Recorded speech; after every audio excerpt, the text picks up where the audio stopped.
Faf é a catedral dos rallies em Portugal. Muitas classificativas e classificativas icónicas que atraem milhares de espectadores e que são desafiantes para os pilotos. E por isso mesmo, aqui em Faf, no centro da cidade, existe um museu que lhe é dedicado, o Museu do Rally. Fundado em 2021 e onde acabam por estar representadas diferentes épocas de automóveis, diferentes gerações, diferentes tecnologias, mas também a evocação de grandes pilotos internacionais e portugueses. E por isso, hoje, neste A Conversa Com, temos o responsável do museu, o Sr. José Pereira, e temos também um campeão de rallies do banco do lado direito, Hugo Magalhães. Ele é natural de Faf e está ligado aos rallies. Sendo Faf uma cidade que vive e transpira rallies, como é que surgiu a ideia de, em 2021, criar este museu dedicado aos rallies?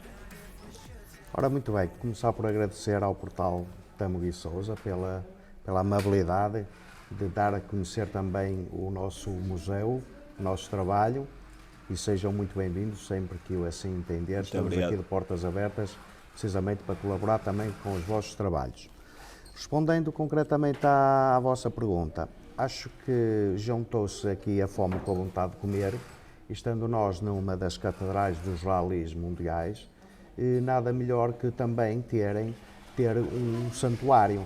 E assim nasceu a ideia de criar o Museu do Rally. Isto parte um bocado da paixão que Faf nutre pelos automóveis e pelos rallies em particular, e então foi só dentro do Clube Automóvel de Faf juntar-nos e levar este projeto ao nosso município, que o acarinhou de uma forma muito especial. Antes de estarem aqui expostos, estes carros estavam onde? Estes carros estavam nas garagens dos seus proprietários, estavam ali devidamente guardados e até escondidos do público. E, em parte, o projeto do Museu do Rally até começa mesmo aí. Há obras que são demasiado grandes para ser só daquela pessoa, daquele seu proprietário. Não lhe roubando a propriedade, porque essa pertence-lhe é dele, mas devem ser partilhadas com o mundo, com outros entusiastas. E até pegando um bocadinho na minha experiência, estávamos em pandemia e fomos todos obrigados a ficar fechados em casa, e eu, quando me comecei a perceber também, eu tinha lá alguns carros que eram muito bonitos, mais bonitos do que eu achava que eles eram. Eu também nunca me tinha apercebido da sua beleza. O mundo era tão competitivo, tão rápido, que nós nem valorizamos determinadas coisas que são grandiosas. E a partir daí disse, se isto é bonito para mim, poderá também ser bonito para outros entusiastas. Porque não partilharmos este mundo com outros entusiastas e criar um museu aberto ao público que todos possam visitar e possam apreciar estas beldades. E foi fácil convencer os proprietários a deixarem de ter nas suas garagens os carros e a colocá-los aqui num espaço aberto ao público? Por acaso, não foi tão difícil assim, porque quando se fala a mesma linguagem, tudo fica mais fácil. É o que está a acontecer aqui entre nós. Somos todos apaixonados pelos automóveis, quase que percebemos um bocadinho o que um pensa e o que o outro pensa. E aqui foi um bocado também isso. Mais difícil foi fazer um percurso para chegar aos seus proprietários, descobrir quem eram os seus proprietários, fazer um inventário dos carros que existem em Portugal, que não existem assim tantos. Outros países estão bem mais abonados deste tipo de carros. Depois de abordar esses proprietários, de lhe falar do projeto, ou mesmo até trazê-los ao museu, que até por aí de certo é mais fácil a abordagem. A primeira abordagem será convidá-los a vir ao Museu do Rally, e a segunda, logo, pedir-lhe aquele carro que nós sabemos que ele já o tem. Como depois juntam-se aqui os interesses de quem tem e de quem também está a pedir, eles percebem rapidamente que no fundo, estamos-lhe a pedir uma obra de arte, uma peça de arte, para ser partilhada com outros entusiastas. Estes carros estão em condições de rolar na estrada? Todos eles são em condições de rolar. Nós aqui dizemos mesmo que isto é um museu vivo. É um museu que está em permanente mudança. Estes carros estão aqui, onde o que nós chamamos dos spa dos automóveis, eles estão aqui comodamente acondicionados, com todas as condições, tanto climatéricas como de segurança, mesmo de manutenção e de higiene. Nós mantemos os carros todos limpinhos, mas eles também gostam de ir ao seu habitat natural, eles gostam de ir mesmo àquele sítio para que eles foram feitos. E então, com regularidade, estes carros vão aos rallies, e temos já o exemplo disso. Nós temos aqui até uma abordagem muito próxima, agora dentro do próximo mês, com o Rally Spirit, que só do museu vão 6 ou 7 carros. Portanto, vamos ter que, por um lado, arranjar também forma de manter o museu mais ou menos composto e, por outro, deixá-los ir também ao seu habitat natural. Eles vão se divertir e vão ao público também, vão ter com o público em geral. Quando está, e olhando para a exposição, nós temos aqui carros de diferentes épocas, temos aqui o Mini Cooper S, que é uma marca, se calhar é o carro mais antigo que está aqui, depois temos o Alpine, que foi o primeiro vencedor da primeira prova do Campeonato do Mundo, que comemora 50 anos este ano. Temos os Lancias, que marcaram também uma geração, temos carros de 4 rodas motrizes, temos o carro de Joaquim Santos. Como é que percorre esta história dos carros aqui no museu? Esta história, nós vamos criando uma história para os nossos visitantes e ela vai sendo também alterada, para não ser cansativa. E neste momento estamos aqui um bocadinho com ênfase na história da Lancia, nos 6 campeonatos do mundo de rally seguidos, mesmo na história dos nossos portugueses dentro da Lancia, no caso a família Bica, estão aqui representados os 2 irmãos, um campeão nacional uma vez e o 4 vezes campeão nacional Carlos Bica, portanto estão por aí. Depois, também tentamos andar ali um bocadinho em todos os anos da história recente. Claro que nós estamos mais dentro de uma história recente, mas não deixando de recorrer ao que era o Mini. O Mini é um ícone dos rallies, faz todo sentido estar num museu. Aliás, o Mini é um carro de museu. E depois o Alpine A110 é, sem dúvida, também uma das estrelas do nosso museu. Mas depois conseguimos andar ali também dentro da faixa dos Grupo Bs, dos Grupo As. Temos ali uma história também importante dentro da Renault. Portanto, a história vai sendo composta um bocado também em função do que é o momento também do museu e dos seus proprietários que nos vão fornecer. Antes de passar ao Hugo, aqui não estão apenas os carros, também estão pilotos. Estão pilotos. Nós costumamos dizer aqui na abordagem às nossas visitas ou nas visitas guiadas que mais que a beleza dos automóveis, nós pretendemos aqui retratar ou recriar a história do desporto automóvel, do Campeonato do Mundo de Rallys e do Rally de Portugal e FAF, enquanto entidade participante nos rallies. Nós focamos muito na história, nos pilotos, nos navegadores, nos preparadores, nas equipas.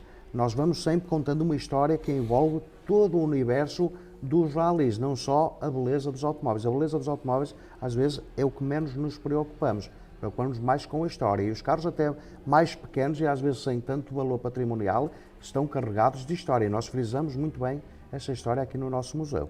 Hugo, a história dos rallies em Faf é feita de paixão. Como é que esta paixão dos rallies em Faf se explica? Boa tarde, obrigado pelo convite.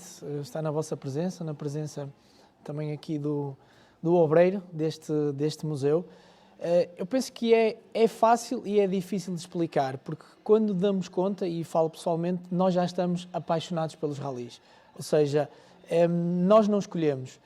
No meu caso, desde muito cedo comecei a assistir aos rallies. O rally passava à porta da minha casa, os amigos de escola gostavam do rally, assistíamos às equipas a prepararem os carros junto às escolas, no meu caso, nos anos 90. Portanto, eu, quando me apercebi, já estava completamente apaixonado pelos rallies. E então aí surgiu o interesse de praticar, porque todos os anos eu ia assistir aos rallies com os meus colegas de escola, com os meus pais, com os meus familiares, e quando tive a oportunidade de começar, então aí foi dizer assim, ok, já que a cidade de Faf me proporcionou ganhar esta paixão pelos rallies, então por que não começar? E foi aí que comecei a praticar. Tu és profissional dos rallies, com uma carreira sobretudo internacional. Agora, como é que foi despertar para participar nos rallies e de uma forma que normalmente para as pessoas estão muito mais habituadas a quererem ser o piloto, a estar no banco do lado esquerdo, mas tu optaste pelo banco do lado direito. Como é que surgiu essa ligação? Eu sempre gostei e apreciei muito o trabalho dos copilotos. Aquilo que passa para fora é que o copiloto simplesmente dita as notas, mas o trabalho de um copiloto vai muito mais além do que ditar notas. E eu sempre tentei perceber qual era a função de um copiloto. E foi isso que me apaixonou. De facto, eu nunca tive o interesse de ser piloto, ainda hoje não tenho a vontade de ser piloto. Gosto do lugar que ocupo. Vou tentando melhorar cada vez mais a função que eu posso desempenhar dentro de um carro e também foi quase como uma paixão à primeira vista. O copiloto tem tempo para olhar para a classificativa? Em algumas delas não temos tempo, mas no geral ainda conseguimos olhar. Depois vai muito da vontade com que te sentes dentro do carro. Portanto, é como eu disse, também tem que ser uma coisa que tem que ser trabalhada. Nós podemos olhar para o caderno e se estivermos habituados a memorizar aquilo que lá está, ou seja, não é memorizar uma folha de notas, mas memorizar 2 notas e conseguimos ditar a nota e olhar para a frente para perceber se estamos no local certo, mas normalmente nós sentimos e lemos a estrada com o balancear do carro e do corpo. O copiloto controla o andamento do piloto? Sim, sem dúvida alguma. Nós, se quisermos dar mais ânimo ou retirar ânimo ao piloto, é fácil, basta no tom de voz. Não vou dizer que isso às vezes acontece, também convém sermos muito sinceros para as pessoas perceberem que podemos baixar o grau de uma nota ou outra, até para tirar ali algum entusiasmo que nós achamos que está em demasia, mas quando também sentimos que o piloto está a fazer as coisas bem e consciente e que tenha noção daquilo que está a fazer, deixamos as coisas fluir, mas principalmente com o tom de voz, com o ênfase que damos à nota, é fácil retirar andamento e colocar andamento.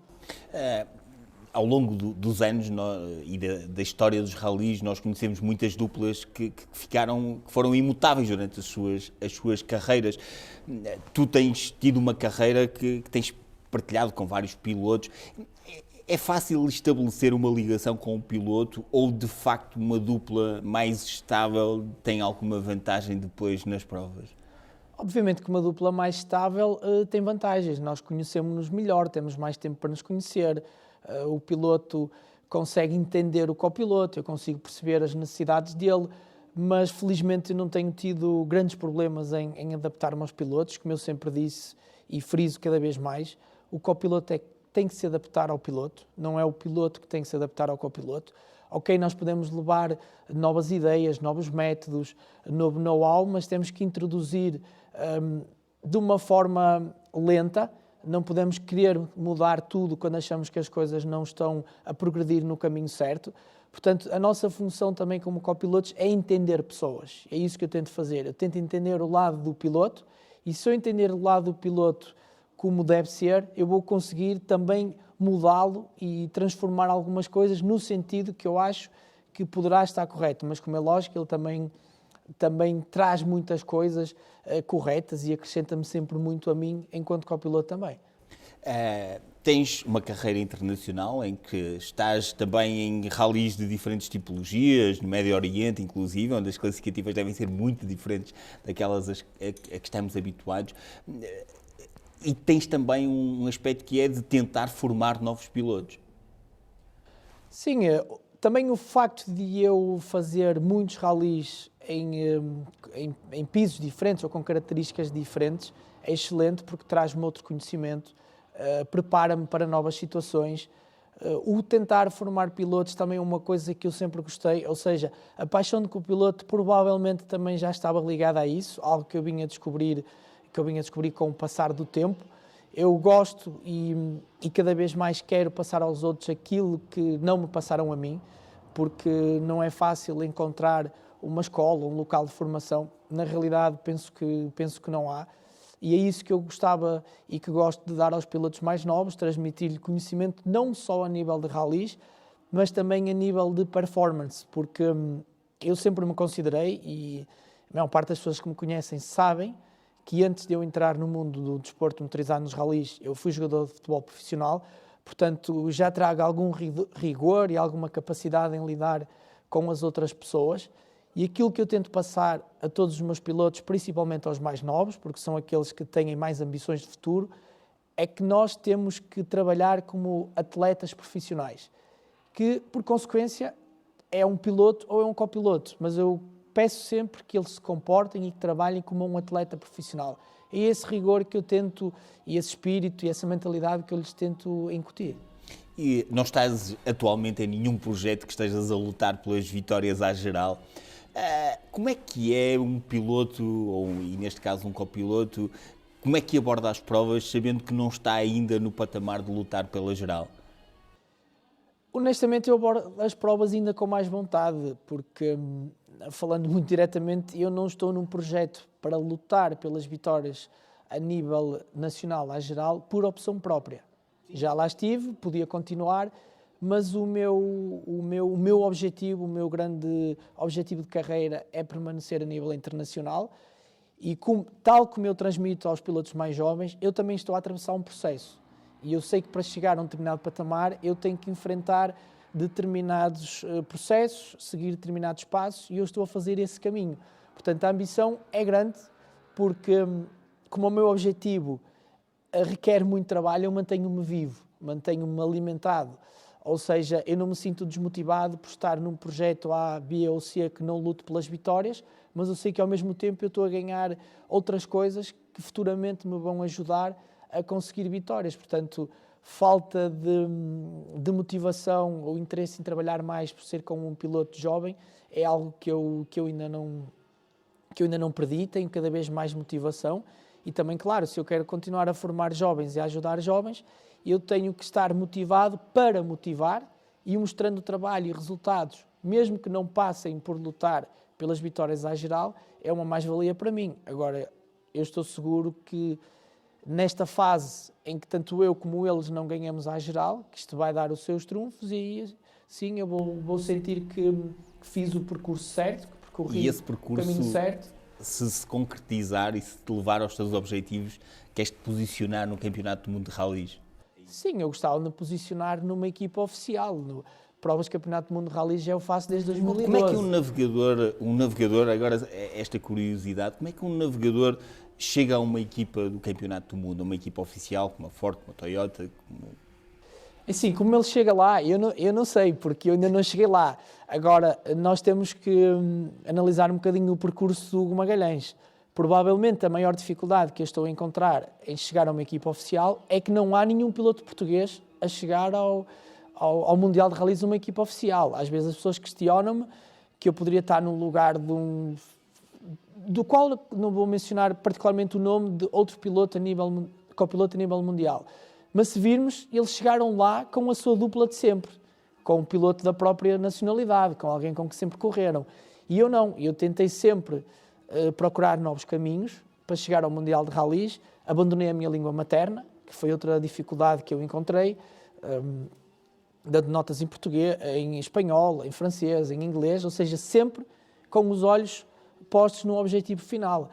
E a maior dificuldade que eu encontrei é essa. Eu não tenho dúvidas que se tivéssemos um piloto português no Mundial de Rallys, era o Hugo Magalhães que estaria ao lado, não pondo de parte e não desvalorizando o trabalho de todos os outros copilotos, mas eu acho que tenho as características e que trabalho e que luto por isso. Portanto, essa é a maior dificuldade. No entanto, como eu referi, vou fazendo esse caminho para que a minha oportunidade surja. Se vai surgir, eu não sei.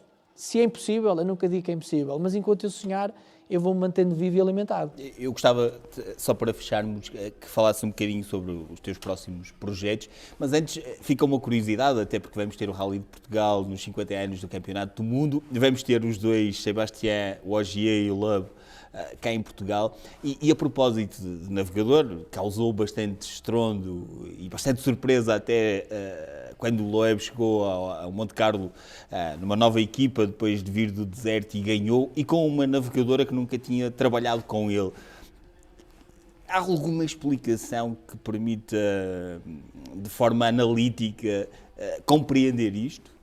Ou é, sobretudo, também já o conhecimento do piloto? Eu acho que a principal razão é o conhecimento do piloto. É o conhecimento do piloto e nós, enquanto copilotos, é mais fácil e sentimos-nos mais confortáveis trabalhar com alguém com muita experiência porque te transmite conforto, apesar de te colocar mais responsabilidade, porque tu tens que cumprir, tens que estar ao nível de um piloto, neste caso do Loeb, mas ele transmite mais confiança ao copiloto. Portanto, é fácil ao copiloto também se adaptar, porque tu sentes-te sempre confortável, não pondo de parte, mais uma vez, o valor, neste caso, da sua copiloto, porque seguramente tem que ter valor para aguentar todo tipo de pressão, para fazer o trabalho, porque aquilo que nós vimos foi que ela fez um trabalho excelente também.